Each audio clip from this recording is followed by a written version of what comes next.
this is the image that I have sent. So we're going to be doing this as a rough sketch. I'm going to be explaining and talking about the composition of it, and what elements work, so that when you're obviously, some of you have been to the lakes and stuff, so you can think about what works in the composition when you're doing a sketch out and about or anything like that. So it'd probably be quite useful if I can show you what you already understand and know, some of the do's and don'ts. Okay, so I'm starting. This is going to be a sketch. It's going to be a black and white sketch. We can either just do in pencils, if you want to incorporate using a black biro or a fine ink pen, or if you want to use any medium of your choice, then please do so. But that's what medium I will be doing. So I, as you know, I went to Castleton, which was fantastic. We were very lucky with the weather.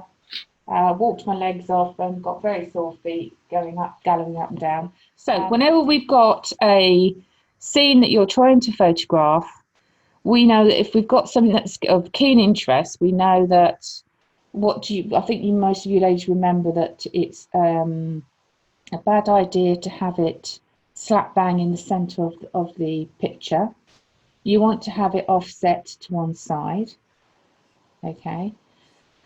So the fact that I've taken this photograph and the shepherd's hut is in this sort of third of the picture. So if I split my hands into thirds, okay, this building is running on a third line. So composition is good. It's a big tick for this composition here, because we've got an interest on here and it's on this third here. Okay, all right.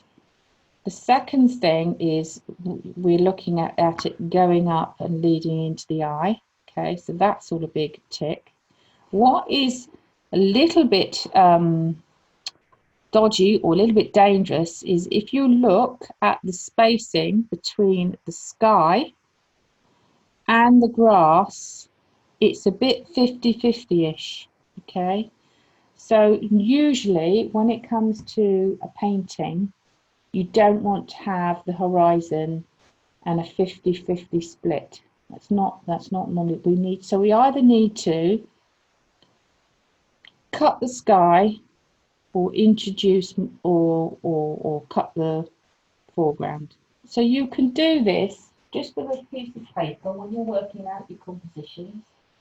Okay, just get a piece of paper and say, okay, what do I want to do with the sketch that I'm doing? What is it that interests me? Okay, so am I going to trim it at the bottom? Okay, so now that I've cut some of the grass off the bottom, we've still got the interest here, but we've got the big sky. Okay, but we've got a better ratio of land and sky. Or do I do it the other way around? Okay, so I'm going to trim a bit off of here. Okay, so now this picture is about the foreground and all the texture. So you could be doing tufts of grass leading the interest into the building. Okay, and you've got a smaller sky. Okay, so it's just personal preference as to which one you would like to do or which one appeals to you. Okay, but the main thing is when you're working from photographs or you're working out composition, is to just avoid having a 50-50 split. Either trim one or trim the other, so you get the ratios the way that you want. So now we're going to start plotting it in. Okay, and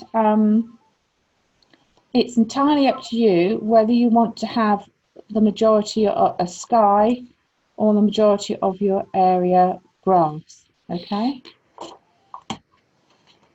so here is my sheet of paper in my sketchbook, and now we can just start plotting in what we want to be able to do with our picture. Okay, so you could visualize, if you want to, thirds as well with this one. So you can say, right, okay, I've got my ruler here, and we do I'm just measuring out 3.5, 3.5,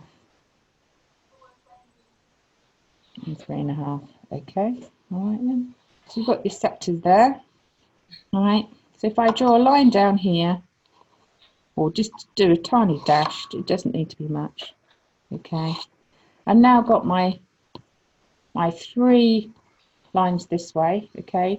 And we already worked out in our photo that this building or the needs to be sitting on a third. Okay. And then the other thing that we can do with this is I've got 8 inches from my picture, so I know that my halfway up my picture is 4 inches. Okay, so I should explain my sketchbook measurement. My sketchbook that I'm working from is, what's it roughly? Well, you can see it's just over 11 inches in width, and the height of the page is just over 8 inches. Okay.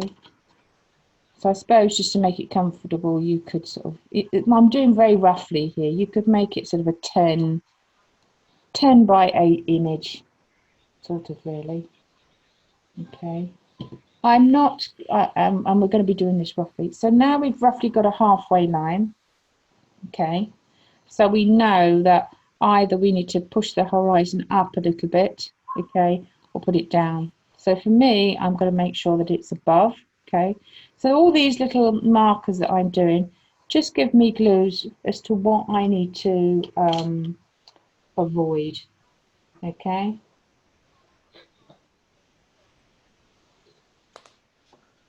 so I'm thinking that my horizon has got to be above.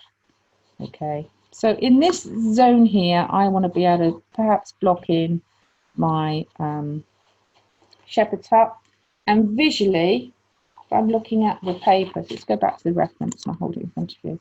So when I'm trying to plot something, if I've got my point, the halfway mark is where the edge of the shepherd's hut is. Okay, so there's 50% this side, 50% that side.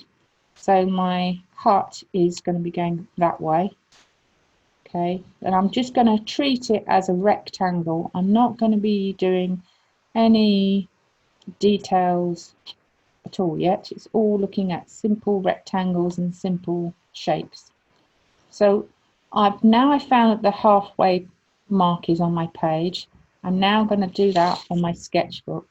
Okay, so if I get the same marker on here, okay, there's the halfway mark with my picture. There's my image size.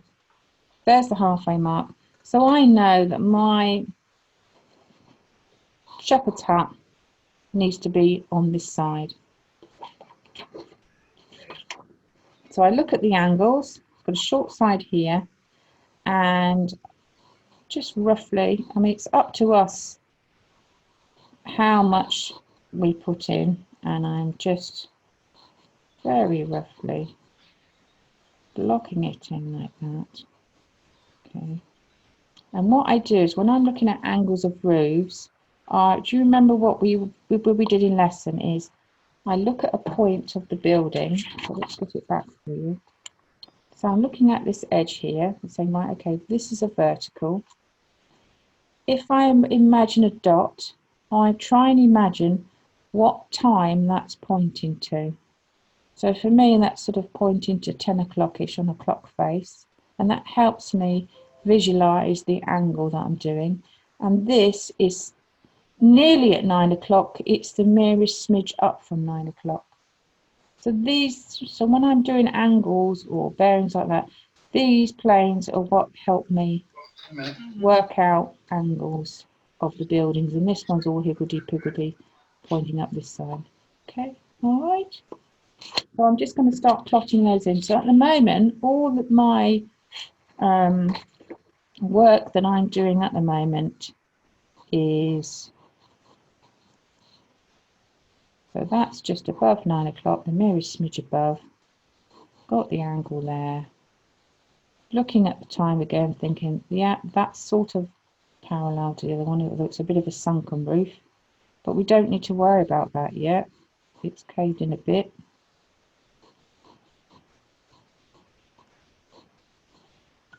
In fact, it's probably going in a bit more.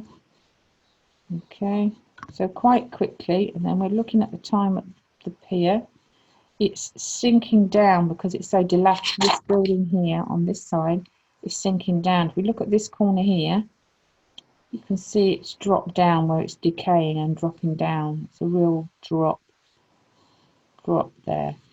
So we need to make sure that it's looking a bit dilapidated.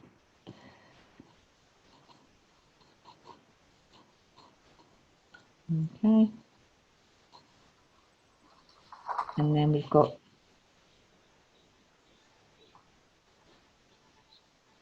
this building on here. And then this is where the wall comes in, isn't it? That's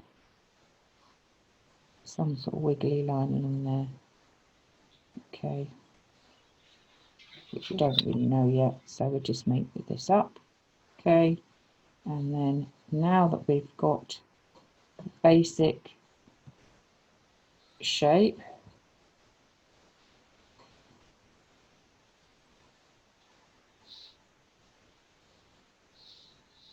okay, so I've plotted a basic shape. That's not looking too bad. Lengthwise it might be a little bit long.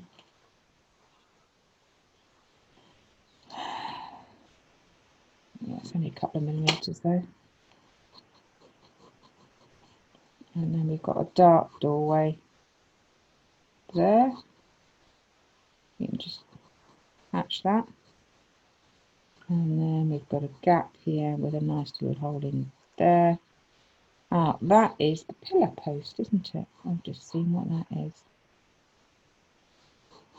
So sometimes when I'm doing pen and ink studies, I will just get my, it depends how much time I've got and what I want to do with the study that I'm doing.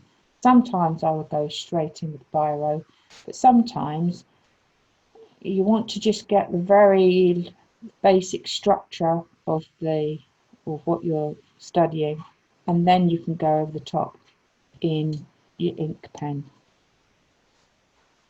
Okay.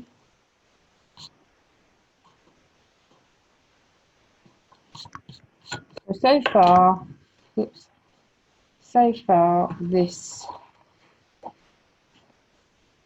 is what I've got. A slight angle to the horizon, but not too much.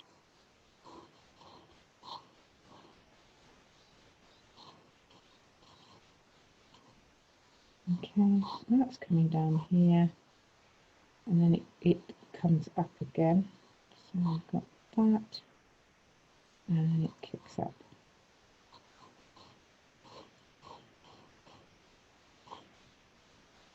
So you can see what I'm doing is sketching it in quite roughly. And then if we're looking at the distance from here to here, I'm thinking I might put my fence around there. And this here is that dark shape that I have put is actually where a concrete post is for that gate. So we need to put the gate up on it. Oh, it's pointing up. It's not quite 3 o'clock, is it? It's pointing up slightly and it clips.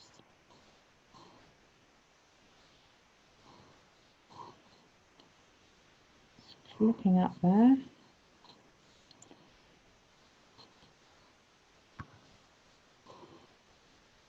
Like that. And then we can see the other angles coming down.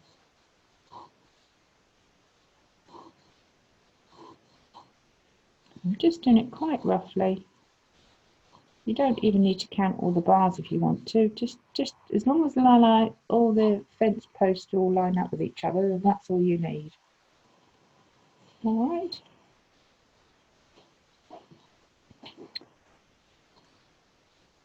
So what we've got of interest now, we can start to do some. I'm not going to do timber marks. Is the fence. I mean the brick wall. So we're going to have lots of fun, do some nice textures along here, and then we've got lots of interesting things over on this side. We've got a bit of a post here. We've got a crumbled down wall. Okay, and then we've got it coming back up again on the top. And then we've got lots of rough undergrowth and weeds and all sorts of things coming up to the gate, and then we've got grasses. Okay, so, and then we've got a tree line, which can really just help you work out what you're going to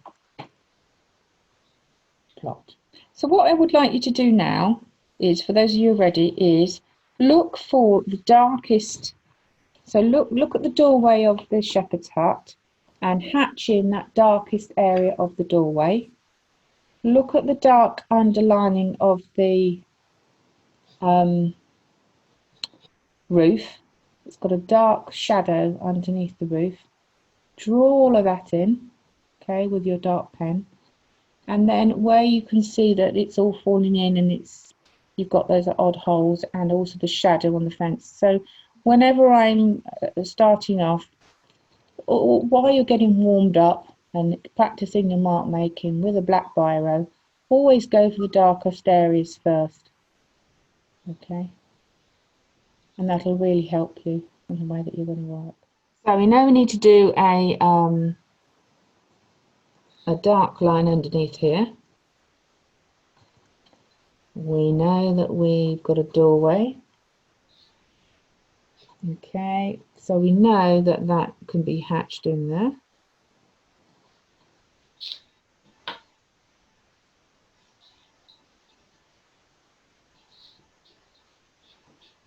And I might go the other way. There you go. And then we can start to do some nice wiggly bits with the shadow.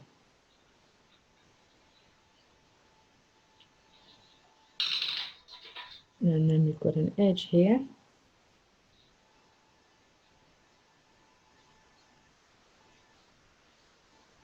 So here is the post.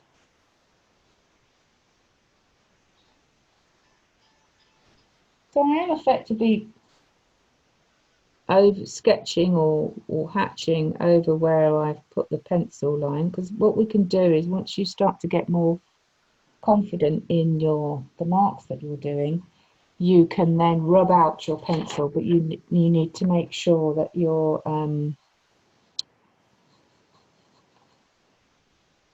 pen is dry.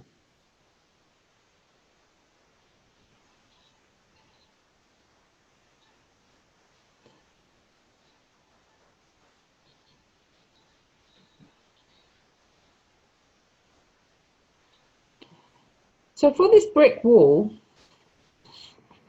we can start to make lots of suggestions.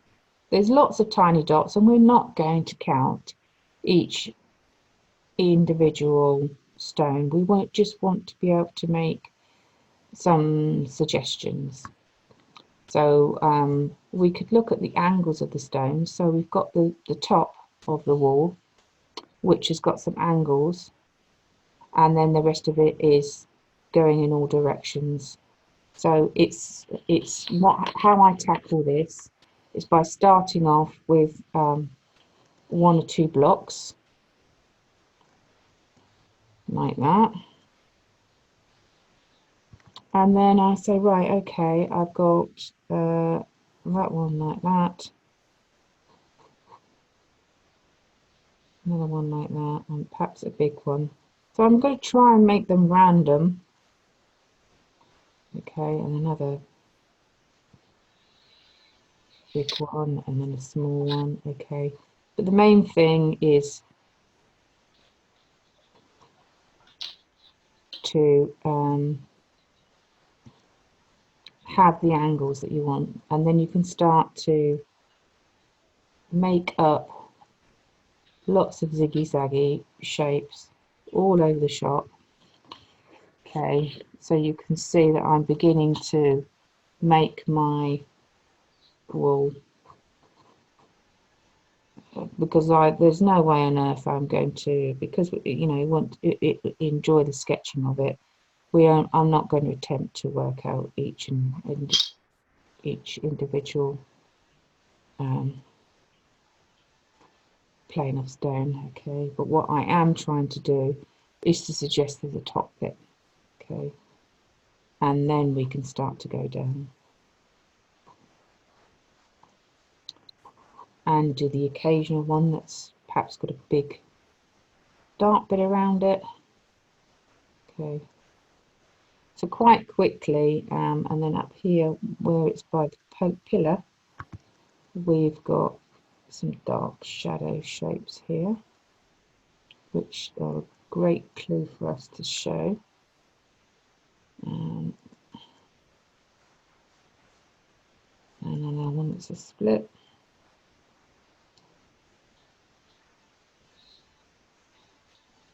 And then another one.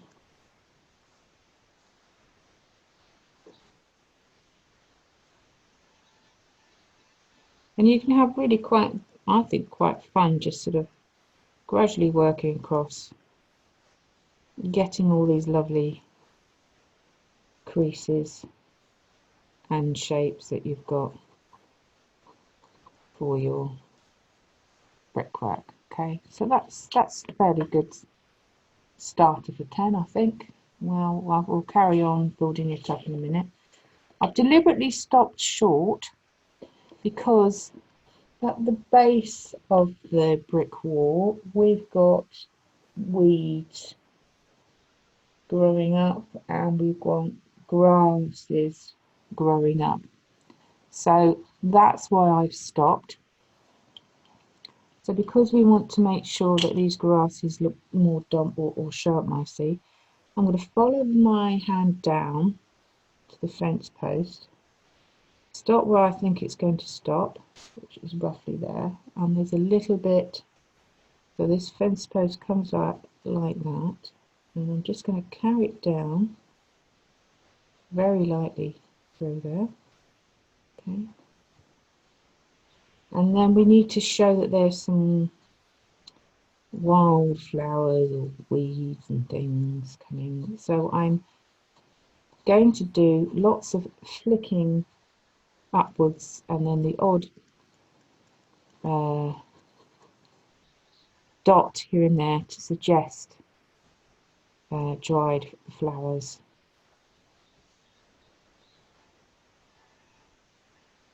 So quite quickly, and just by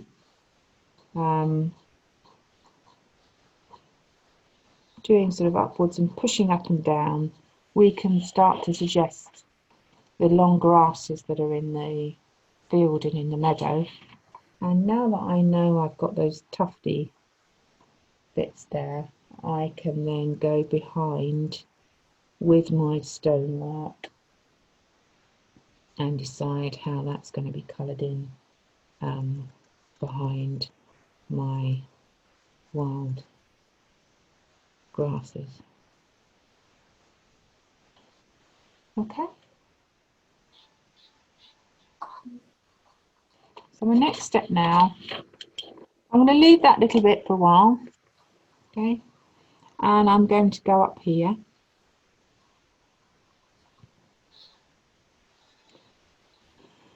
So we've got a really lovely corner on this shepherd's hut,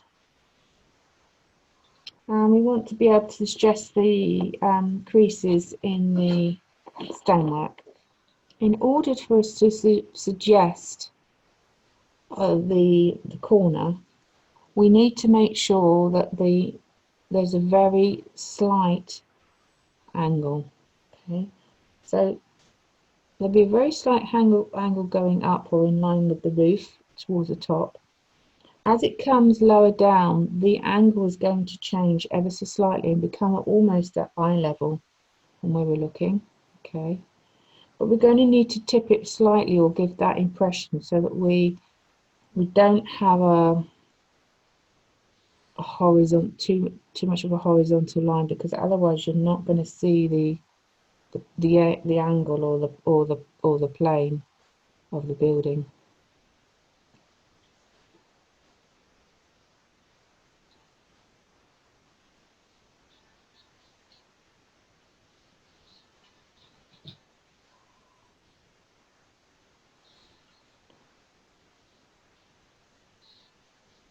So there's no angles along here, so you can literally almost play noughts and staggered noughts and crosses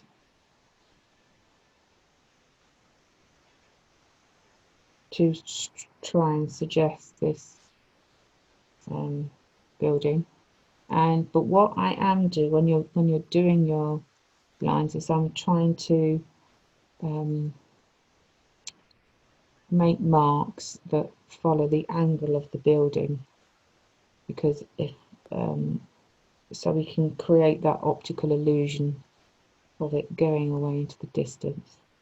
Now somewhere around here is something dark, so I'm making up these shapes. I'm not going to attempt to do them. You might have yours in slightly different area. I'm not being too critical where these shapes are. I'm just roughly guessing, because we're just doing a quick sketch. It doesn't matter if it's not exactly in the same spot as the original photograph. It's just enjoying doing lots of horizontals and verticals, and there's a dark patch around here around the side of the building, so I'm sort of hatching and scribbling a little bit and suggesting brickwork.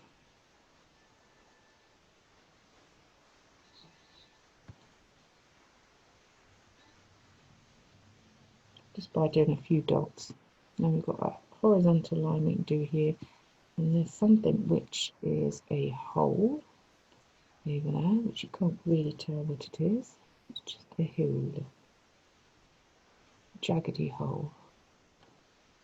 There we go. And a big stone there, just to try and suggest something happening.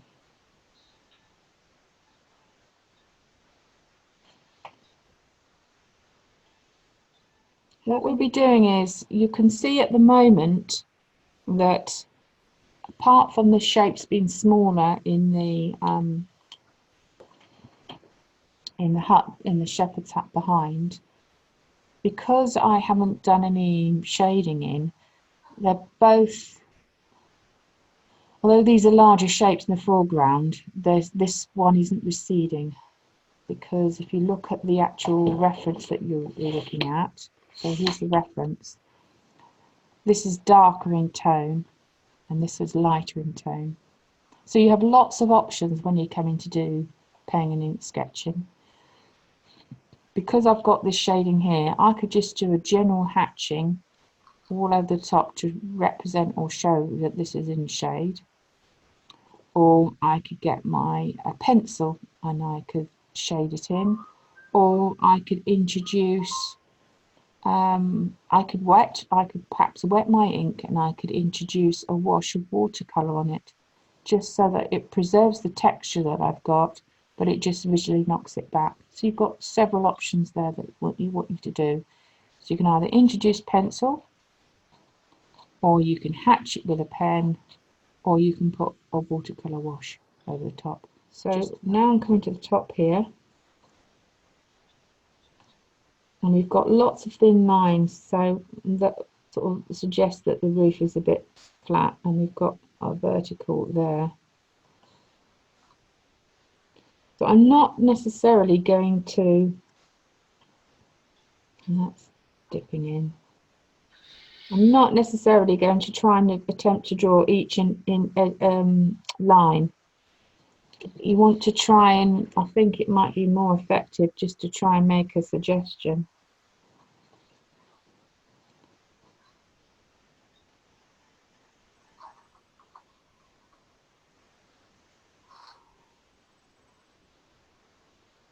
And I'm not going to attempt to count how many roof tiles there are. Okay.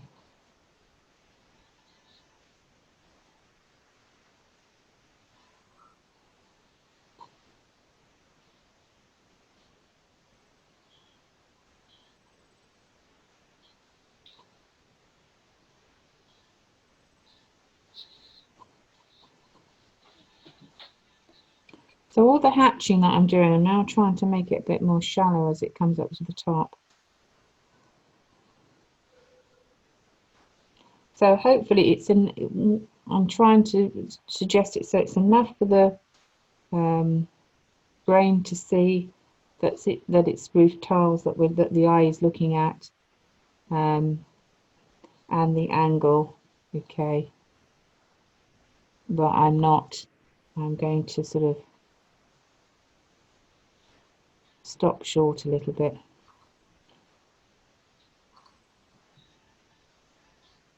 It is all personal preference. You do as much as I just feel. Don't think I need to do much more to that roof. Okay. So, right. So let's have a look at the background. So we've got the lovely field in the distance. So I'm trying to very lightly give that a nice curve, and then it's going behind there a bit, and it comes up here. And then the sweep. Yes, and then we've got some little bits of in the distance. So what we'll do is we'll leave that for the moment. We've got some trees in the distance. So I'm deliberately doing tiny little dashes and dots for the distance. And what I will probably do is hatch them in, I think. We've got lots of options. If you were just doing this as a pen sketch, you could just do hatching. If you wanted to do a wash of watercolor, you could do that, because we need to make sure that the edge of this building visually pops forward. So it means that all of this area here where the grass is has got to be shaded in.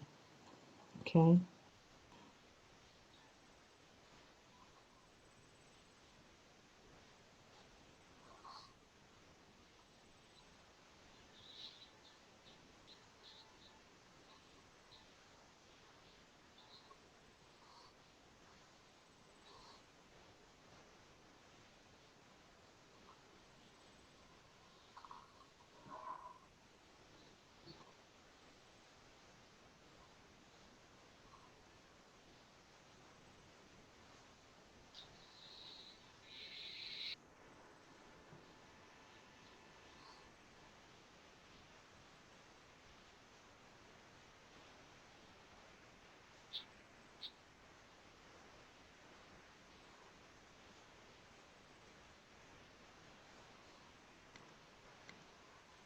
So that has enabled me to, by shading this area in and making it dark,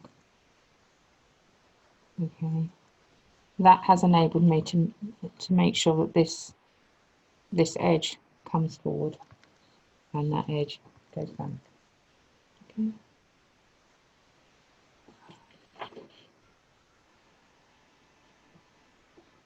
And we've got some little bits in the distance, so we can just do some little lines there, I suppose.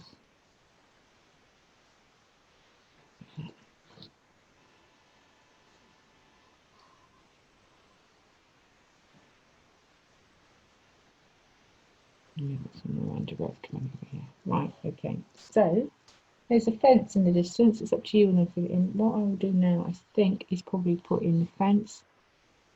Now let's do a little bit more around here first, I think. So,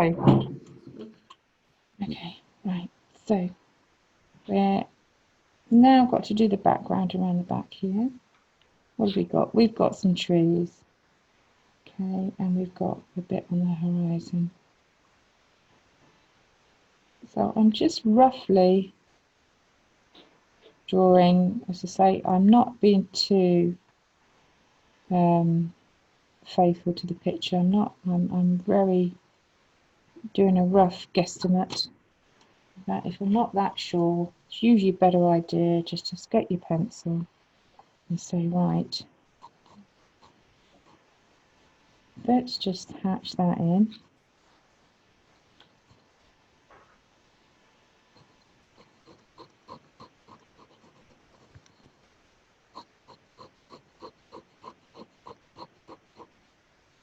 Let's hatch that in.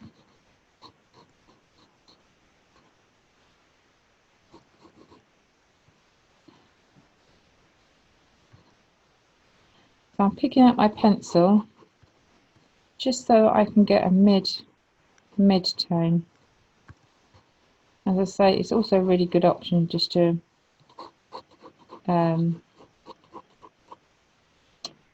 use a watercolor washes as well, or ink wash, or if you're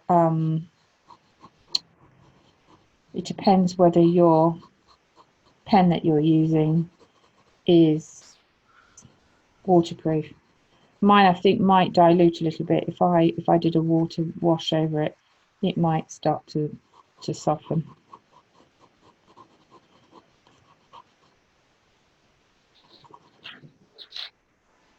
And then now we've got that line there. Now we know we need this bit in the distance here. And I might do a little bit of ink over the top, just to give us a little bit of a. And there's some little trees in the distance there.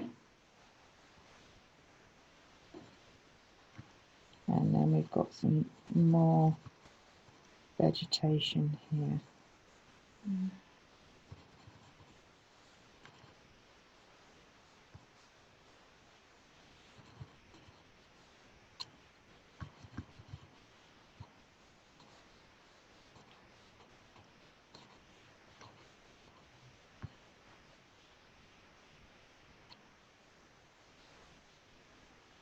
So the next thing we're going to do is decide what do we want to do with the clouds. I think it'd be really nice to have them going that way, actually.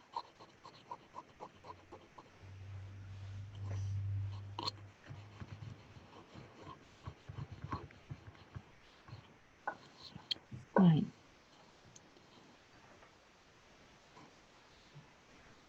Let's get this fence sorted. So far, that's as far as I've got.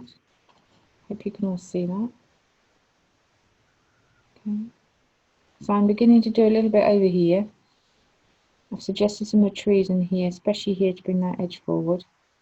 And now I'm going to go over to the fence, and then we'll start working on the brick wall on the other side. Okay. And this has got some pencil over the top, because I wanted to make sure that this wall in the foreground was lighter, and this area here has to be a bit darker. So I've used pencil, but you could, if you could do a wash of watercolor or a wash of ink, or just soften your ink so you get the tonal difference between the two. All right. So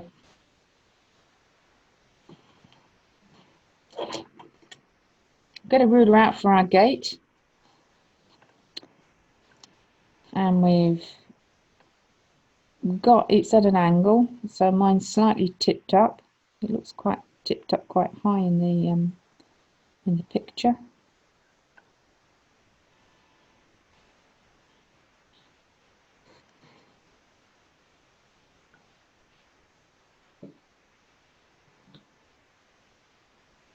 So I'm using a ruler to make sure I've got parallel lines.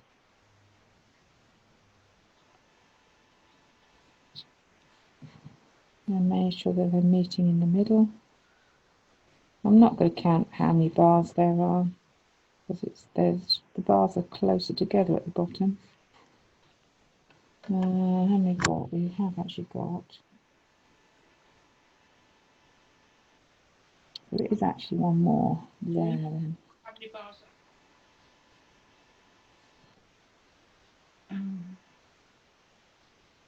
another dark shape now. Yeah, it's probably roughly there. So we know that is a dark shape there. And then we've got this.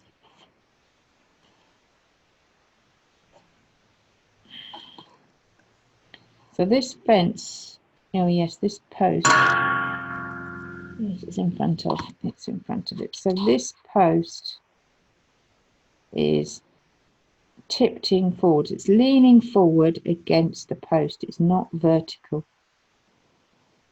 from what I can see. It's leaning up slightly. So that means that this side, it also has to be leaning up slightly against the fence. That's why this fence, so when I looked at the photograph, this angle here is tipping forward. Don't think, not, perhaps you can see it like that. It's tipping, so it's not at 12 o'clock. It's slightly off 12 o'clock to represent the fact that it's leaning forward against the wall. It's not propped up, it's propped up against it. Okay? So it's not a vertical line. It's very slightly tipped forward up against the broken down wall, which we can very roughly block in and have some, enjoy doing some nice higgledy-piggledy edges for this wall. And then we've got lots of lovely wild grasses again, okay, which are going round. And we've got a little bit down there. So when it comes to doing things like this, we've got the triangle, which comes about here, and it does not line up with the bottom corner of the fence, don't forget, it stops short of it.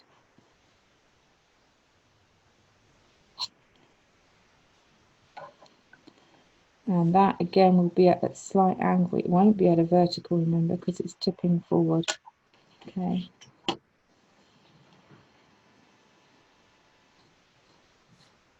Now I won't be, it's personal preference, but I personally will not be trying to represent the tonal value of the grass by shading it all in. Because I think you'll just end up killing the picture if we attempt to. So what I mean by that is, so if you're squinting like this with your eyes, okay, this grass is a number 2 or 3 in tonal value. There's lots of options that you can do. You could obviously rub your finger over with your charcoal if you wanted to or anything, and colour all of this green in or all the things, so you've got lightest tones. But because this is a pen and ink study, what I am thinking in my mind I will do, rather than cast hatching over the entire picture, I am going to perhaps do a few tufts here and there to suggest that it's a nice thick lush field, rather than to try and do a blanket thing. It's very much personal preference as to what you want to try and do, to say with where you're going. All right.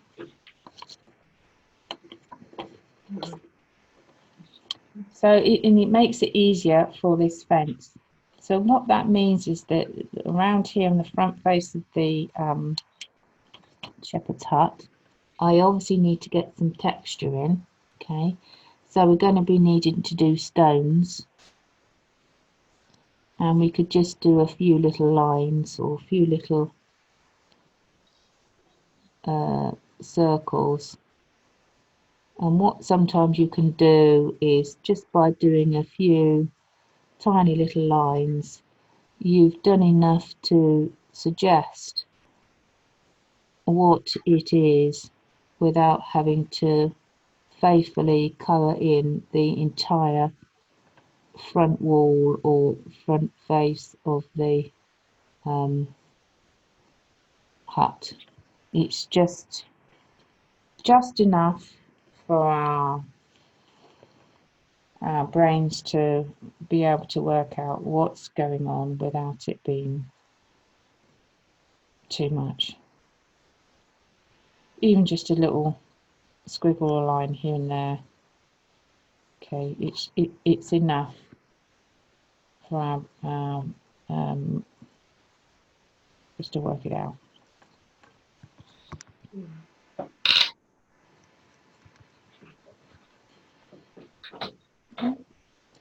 There's a few little tufty bits around here that I need to do, just to break it up a bit. And I'm going to do a crease around the bar, and I'll do a line on the top. So this shows up, and on the bottom. There we go. And then there's a line there, and we just need to do a few little hatches. I think it can be really good working out just by doing a few little lines and a few little tufty marks. You can soon start to make a really interesting study.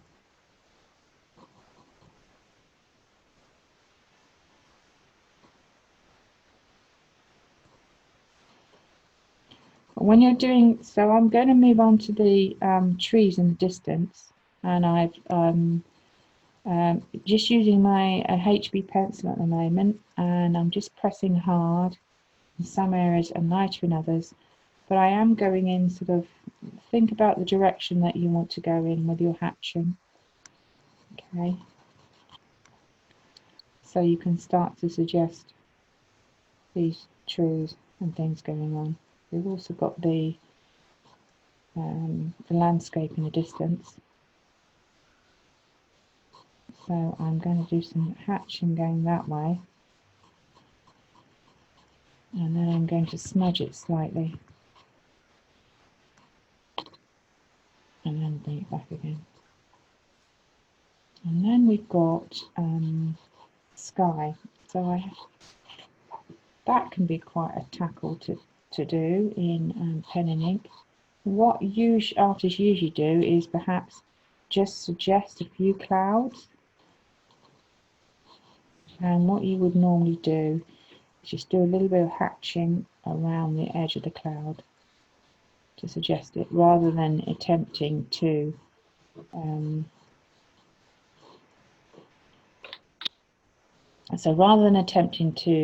shade in the whole sky. What I am trying to do is create a focus with the sky. Hang on a minute. So our focus of interest is in this area here. So I'm going to do like a starburst of marks coming out this way and splaying out that way. So we've got very much the focal of interest over here above the hut. So all my hatching lines or drag lines for the sky are all pointing towards the hut or the barn. Overhead, it's going to be more vertical,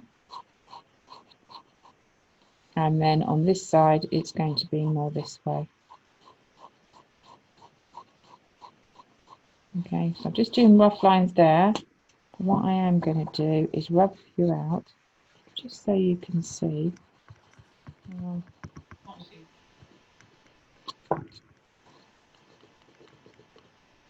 What? I'll come back in a minute, but just bear with me. Let me do this bit first, and then I'll show you what I'm doing. Oh, right, okay. So what I'm doing is to suggest a little bit of the sky. There's lots of tricks or lots of tips that you could do. Because it's a sky. You can plan first how you want your clouds to work. So there's a cloud coming this way. Oh, hang on, there's clouds coming this way, and you've got the sky. So if I shade this way,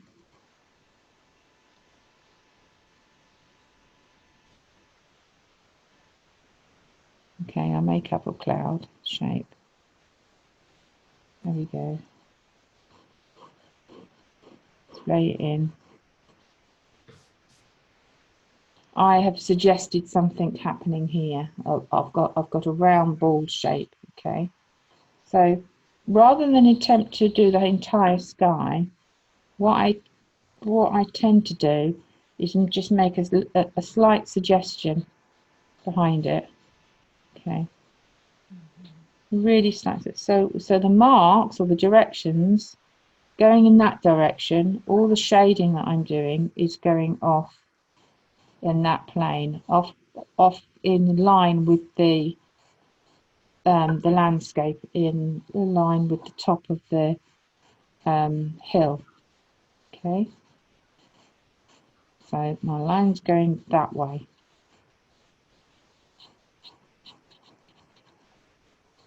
Okay.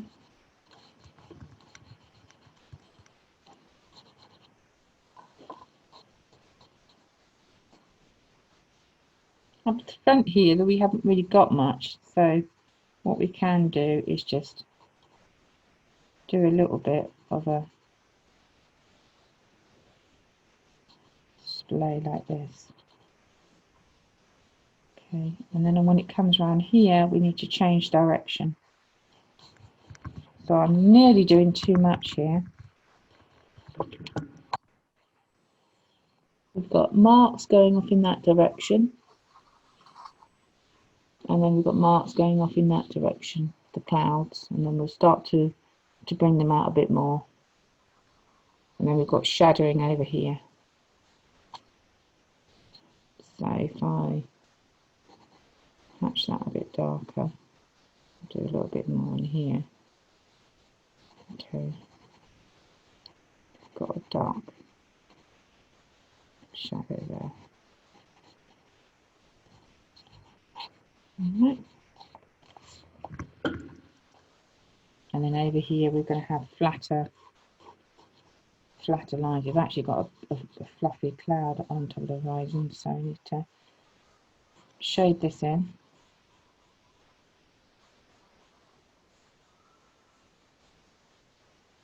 And then we're going to come back to the brick wall.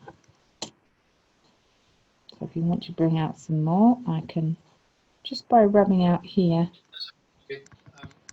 coming it through on there.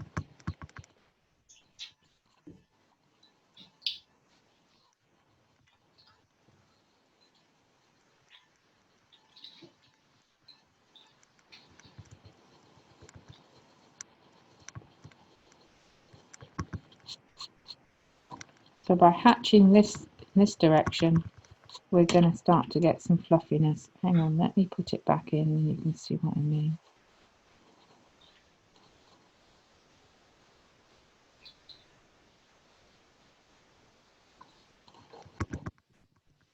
And in a minute, your clouds are going to start to show up.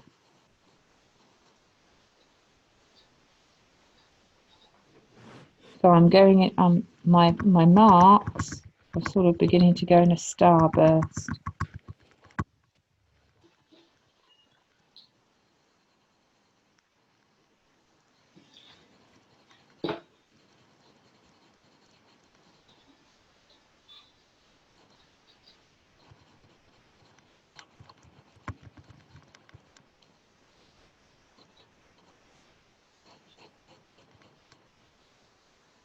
And then we'd have another bit of shadow above here. But I don't want to do the entire sky with it. I think it will just take us too long. Just to give you a flavour of how you can start to get clouds to show up. Can you see that?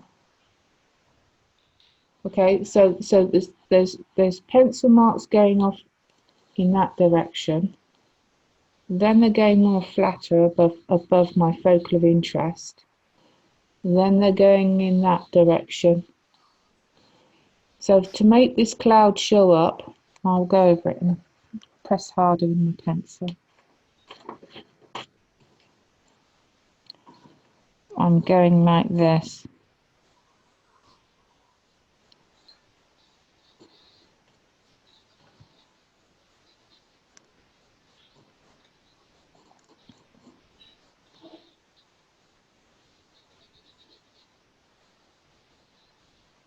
So as soon as I start to do some hatching,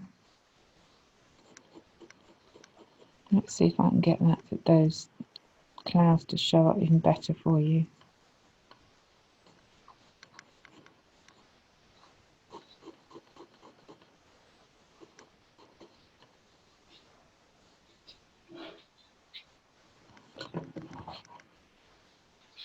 Is that better?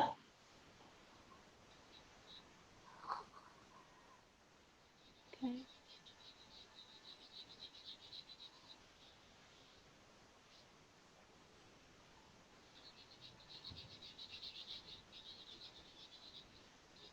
Okay.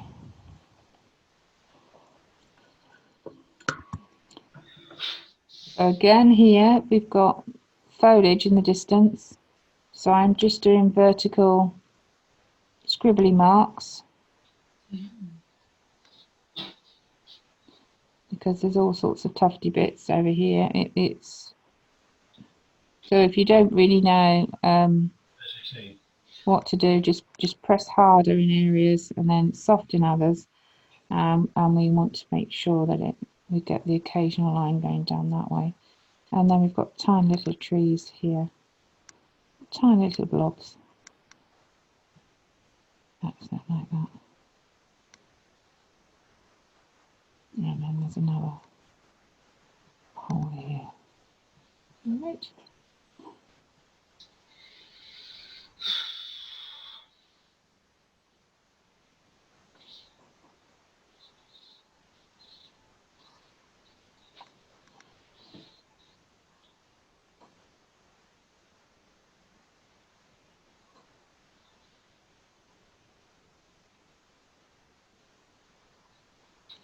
So as I say, don't be afraid when you've got the subtleties. Don't be afraid to combine your pencil and your ink pen together. You know, don't feel you've got to use one or the other. Anything goes in any way that you sort of feel you want to do it, whatever works for you.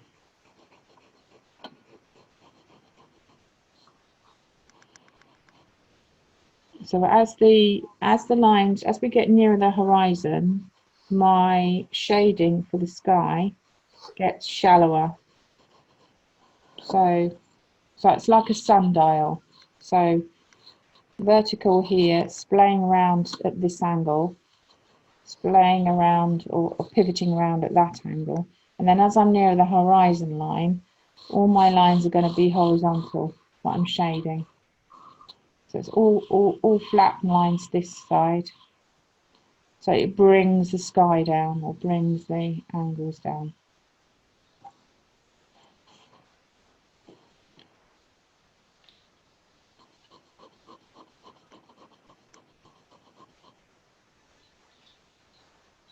So now that we are more confident with this horizon, where it's dark, we've got the dark foliage here, we can, and on this side the bank looks darker against the sky.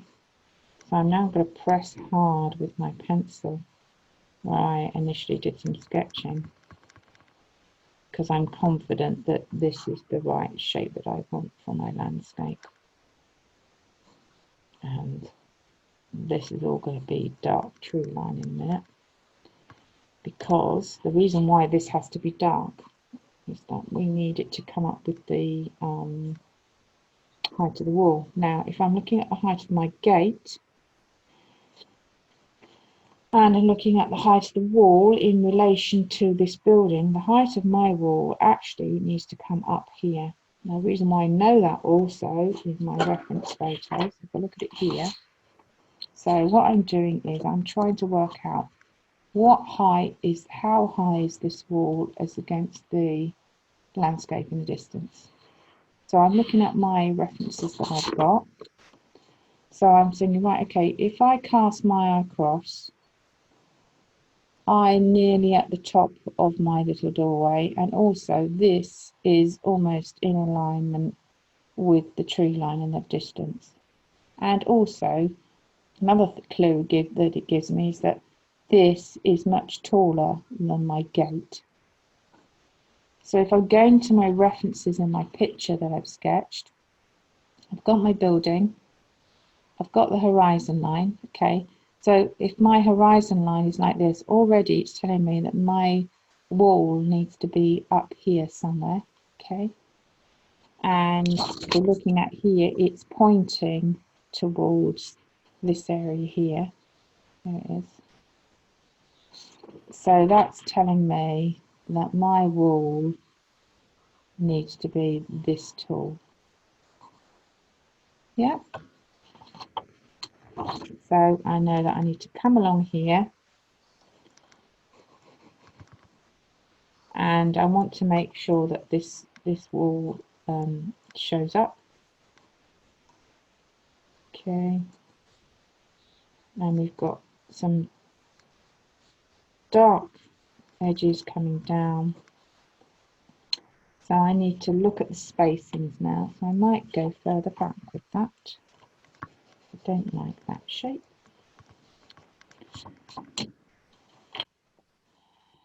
I'm looking at that, coming across. So the shape that I'm looking for is more this sort of shape, like that. That's better. Then it brings this out here, and we've got that line there.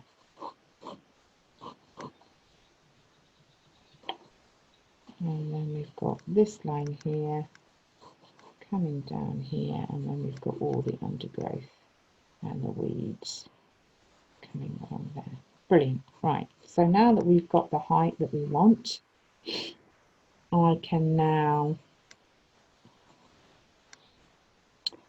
look at a few angles.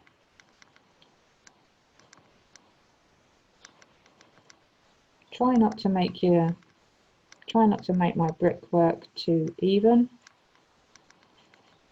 Don't be afraid to make your bricks up as long as the sizing looks roughly right. So now that I've got this in, I know that the top of the wall, I've got an angle like that, and I'm just going over the top very roughly. Okay, and then we've got the true line behind, which you could dot in if you wanted to, or just doing little marks with it, just to suggest a few shapes. And there's a higher one up there. That almost comes up to the top, like a dark tree. So let's hatch that in.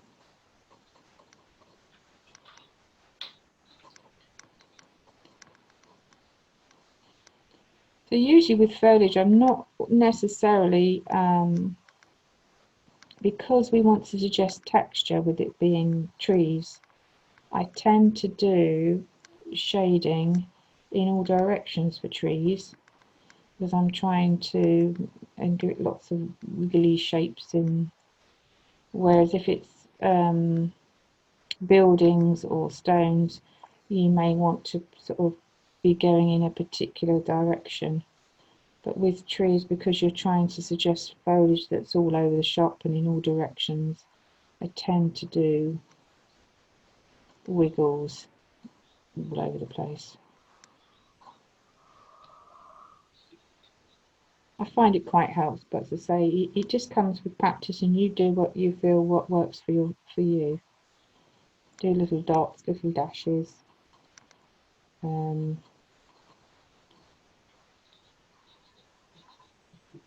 be afraid to scribble it in, and where it looks dark, just put it in dark. And I'm hatching in all this direction now. The main thing is to make it look sort of broken, because we want to make sure that the top of this wall shows up. And now that we've got that working, we can do it a slight like that, and then like that.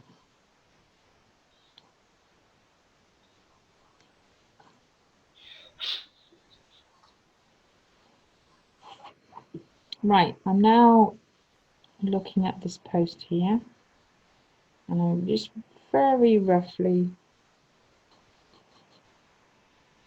sketching in the angle of the post, which again is disappearing into the grass, and I'm just doing some shallow hatching just to show its shape. That's coming down like that, and then this is where the post comes through the netting, isn't it? It comes down through there.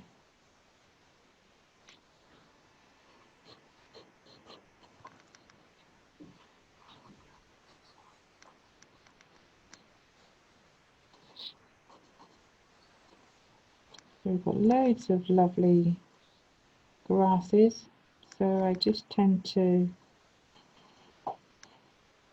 do squiggles, circles, dots, and then vertical lines through, whatever you think works, just to going in all directions or flicking up to suggest this growth.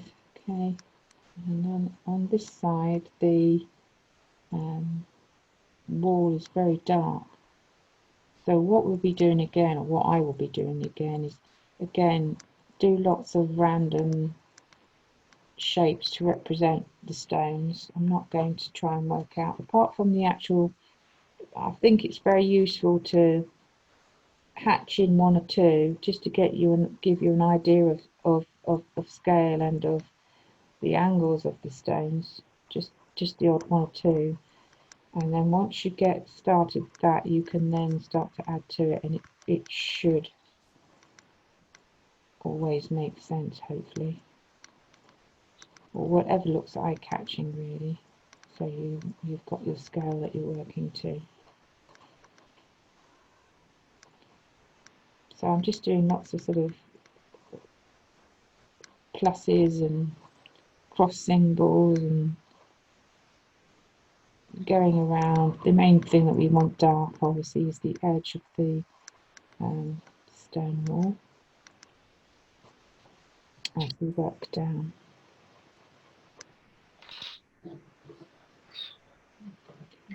And again, my shapes are quite rough when I'm guessing them. I'm not trying to copy each and every individual crease in the stone, because we're working quite fast with this sketch. It's up to you. I mean, if you wanted to spend more time with this study, then obviously you could spend, be slower and spend a bit more time in working everything out. But we are making this sort of quite free and quite rough in the way that it's working. I hope you're all enjoying yourself. You're all very quiet and concentrating. So I've noticed that there's some shadow underneath where the bar is, which will help us make that show up.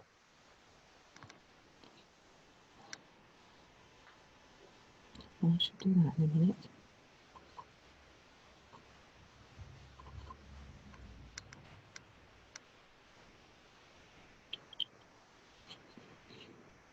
And then what I'm going to do is just do lots of lines.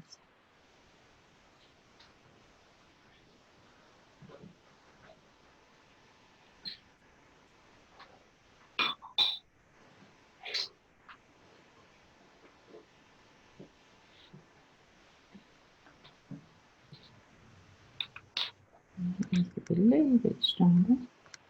That's better. Coming down here a little bit more.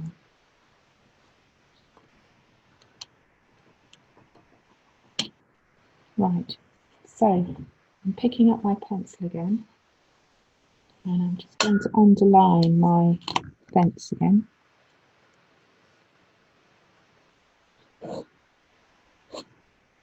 The gate, So I'm just going to make that show up nicely. Sometimes when I do gates, I deliberately don't go constantly all the way across, if you notice. I'm leaving a little bit out, and it can make it look a bit more interesting. That angle's gone wrong, actually. To rub that out.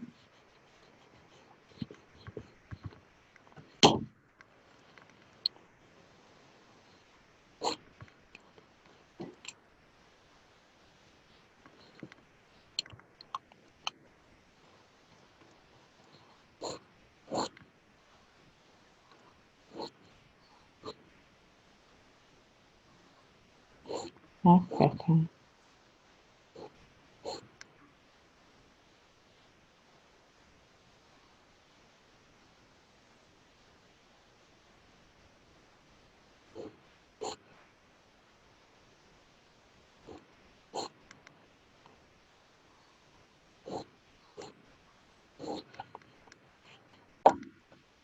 There we are, because they get narrower as they get towards the bottom.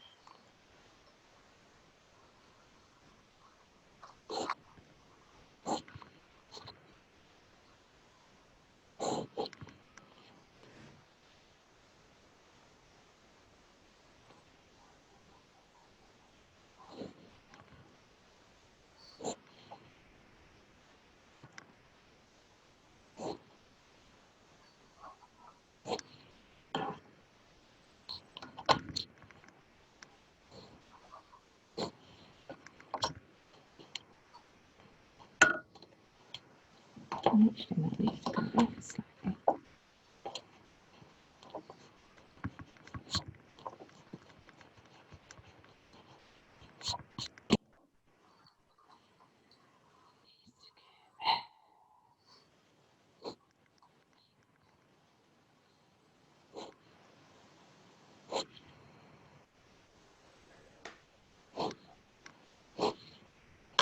That's better.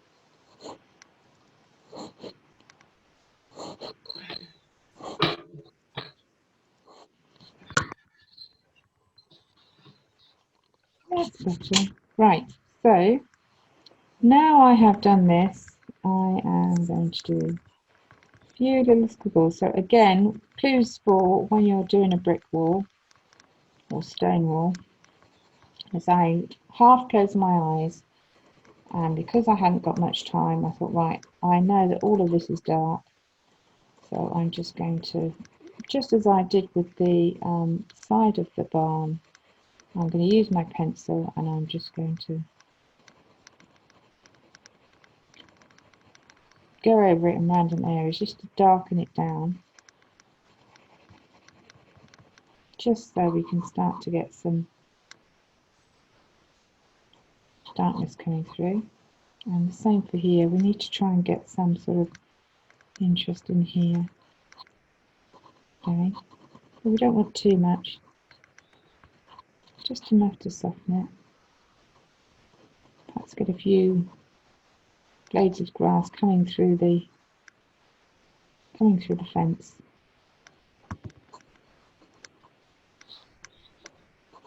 So I'm flicking up and flicking out in all directions so we can start to get some interest in the bottom of our picture.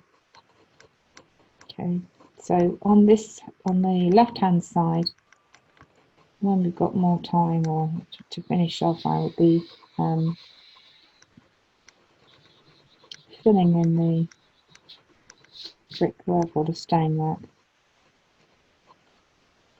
and just doing some hatching to suggest the buildings behind. So again, the hatching that I'm doing for this mountain or the distance, and following the plane or the angle of the hill. You want to follow the hill, otherwise it won't make sense. So because I'm coming down to the horizon line, all my hatching in that way is getting more horizontal as I'm coming down. And then we've just got lots of little shapes going down there.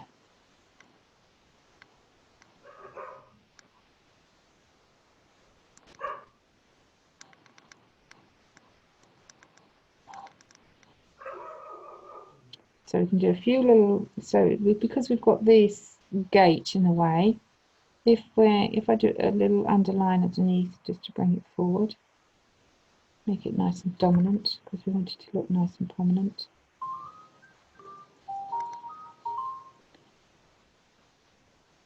And just doing a line underneath there just to make it interesting. Like that. Now we want to be able to suggest some of the undergrowth coming around the gate. So I'm just flicking up for grasses around the post, and then occasionally you can just do some little dots or squiggles, and just by doing some little dots and little squiggles or little circles, you are suggesting that there's wildflowers there coming through. Just doing the occasional little flick, not too much because we want this bit to recede, but we do need to make this because I'm making these little marks up by the barn shorter, and I want to try and emphasize this a little bit more, make it a bit more dominant now that I'm looking back at it from a distance. So I am pressing a bit harder just to make sure that that opening is nice and dominant and nice and dark.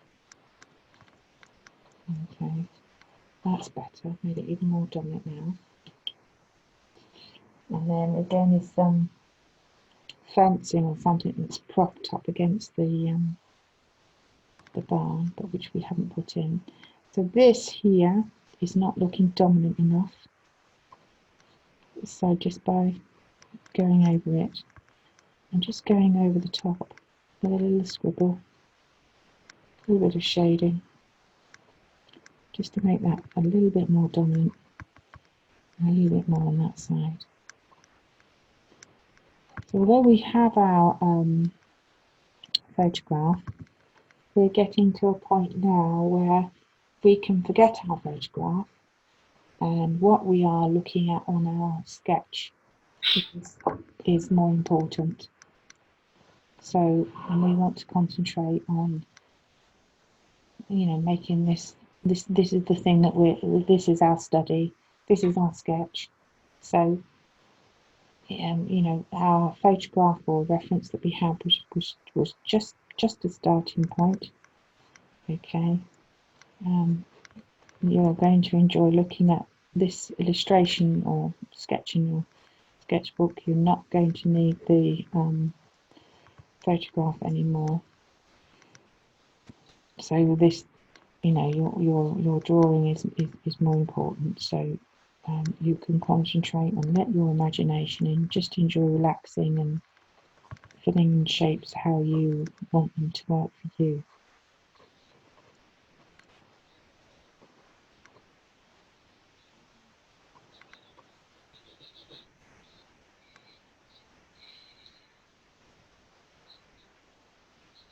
The main thing I'm trying to work on now is I need to make sure that I get the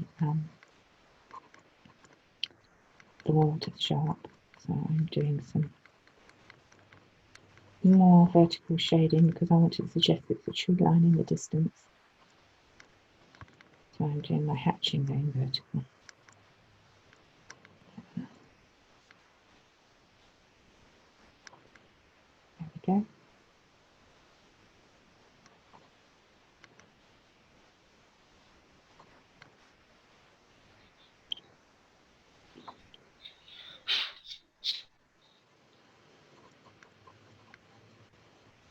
I'm just going to do a few little dots around here.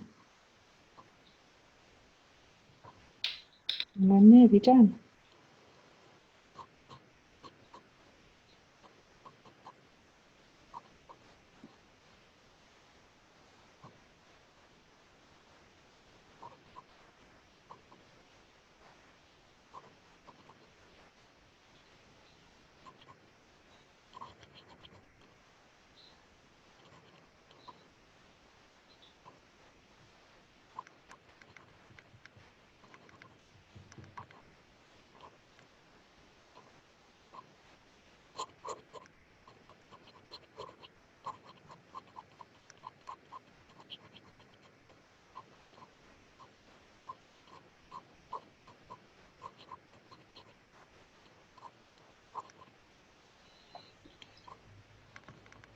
I'm just gonna, just by doing a few little taps and a few little flicks,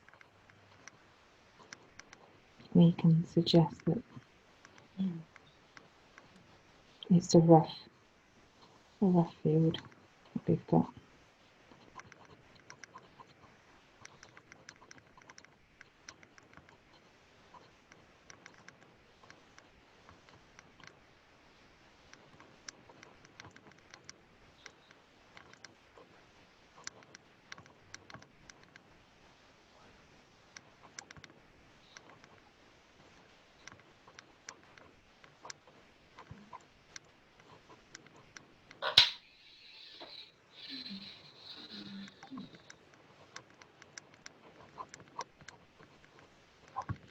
So I'm now going back to the wall and I'm beginning to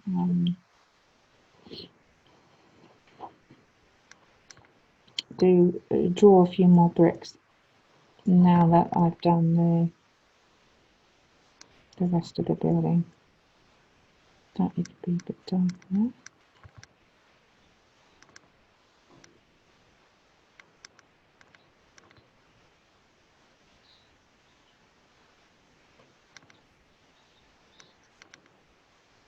And we can have a little bit of a longer line there, just to show that there's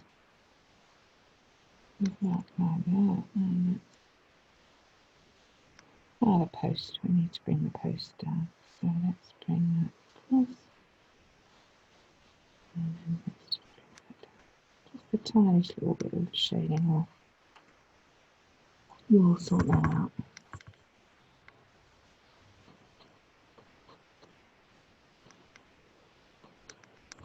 There we are. Let's brought that forward.